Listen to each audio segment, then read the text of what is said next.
जो भगवान ने यहाँ क्रिया करने के संकेत दिए हैं, आदेश दिए हैं, वो वर्णन किया है, सुनाते हैं। क्या बताते हैं? कस्तूरी नाम कबीर है, ये बिन छेड़े मैं कंत, आद अंत की कहते हूँ, पटतर कोई न संत। ना गरीबदास जी कह रहे हैं कि कस्तूरी नाम कबीर है, बिन छेड़े महकंत, और आद अंत की कहते हूँ, पटतर कोई न संत। कि जैसे कस्तूरी को चाहे कोई छुओ या ना छुओ, उसमें से प्रॉपर महक आती ही रहती है अपने आप ही।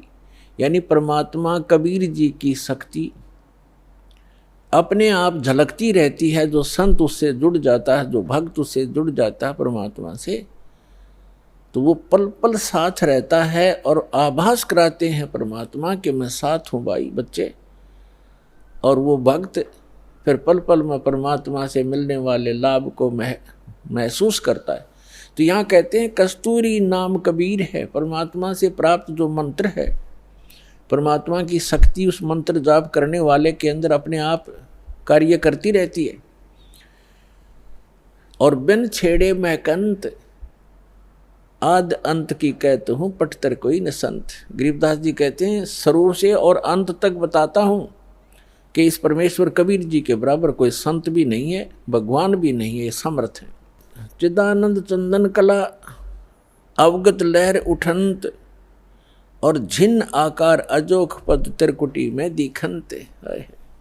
त्रिकुटी भरकुटी मेट दे, घट के घाट अनंत, और घट मट से न्यारा रहे जाका आदि ने अंत।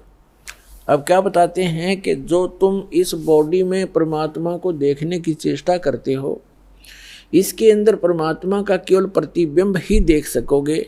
वो परमात्मा जहाँ रहता है वो स्थान भिन्न है, वहाँ जाने की विधि भी उस सूक्ष्म वेद में वर्णित है, अन्य किसी ग्रंथ में नहीं है। नैनो मद निरखत रहे अवगत नाम कबीरे, बेड़ा पार लगाए हूँ सुरत सरोवर तीरे। दो नैनों बिच कमल है उजल हिरंबर धामे, शेष शेष पुन रटत हैं जिन्होंने पाया वो राम।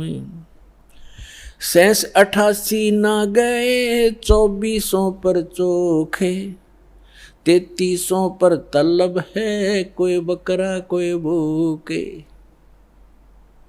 शेष 88 ना गए 24 पर चोखे, 33 पर तलब है कोई बकरा कोई भूखे।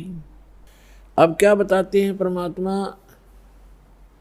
गरीबदास जी कह रहे हैं परमात्मा की महिमा के जिस स्थान पर हमने पहुंचना है, जहां जाने के बाद साधक को कोई जरा और मरण कष्ट नहीं रहता, वहाँ किसी चीज़ का अभाव नहीं है, वो सुख सागर है। वहाँ जाने की जो साधना है वो या तो परमात्मा स्वयं आकर बताते हैं या उन महापुरुषों को प्राप्त थी जिनके विषय में दास ने अभी आपके सामने उनके शुभ नाम बताए। लेकिन उन महापुरुषों को हमने महत्व नहीं दिया। उस समय जिस समय वो प्रगट थे, उनके जाने के बाद भले ही हम ढेर सारे अनुयायी भी बन गए, लेकिन जो रहस्य है उन छुपा गए। वो अपने एफिडेविट अमृतवाणियों में अब एफिडेविट बना गए, लिख गए, उनको वो खुद ही समझ सकते हैं, उसमें कोड वर्ड होते हैं। उसके बाद उनके जाने के बाद बहुत ज़्यादा अनुयायी भी बन गए, लेकिन उनके उन संकेतों को नहीं समझ सके। उन महापुरुषों के सब महापुरुषों ने क्या कहना चाहा था, समाज ने स्वीकार किया नहीं। देख सकते हैं आप आदरणीय नानक साहिब जी के उसमें कितने अनुयायी थे जब वो वर्तमान में थे, बहुत ही नाम मात्र थे। उनके जाने के बाद आप देख रहे थे करोड़ों की संख्या में सिख बन गए, शिष्य बन गए। अब वो उस समय अगर वर्तमान थे, उस समय कोई पूछने वाला ढंग से उनसे अर्ज करते तो वो रहस्य बता देते, लेकिन उस समय हम उनकी कीमत को समझ नहीं सके। ऐसे ही कबीर परमेश्वर आए थे, उस समय लोगों ने परमात्मा को समझा नहीं, वहाँ की जनता ने। तो परमात्मा अपना कोड वर्ड लिख कर चले गए। ऐसे ही गरीबदास साहिब जी को, मुल्कदास साहिब जी को, दादू साहिब जी को मिले, उस समय उनकी कोई किसी ना पूछ नहीं की, मैं तो नहीं दिया, जिस कारण से वो अपने कोड वर्ड छुपा कर चले गए।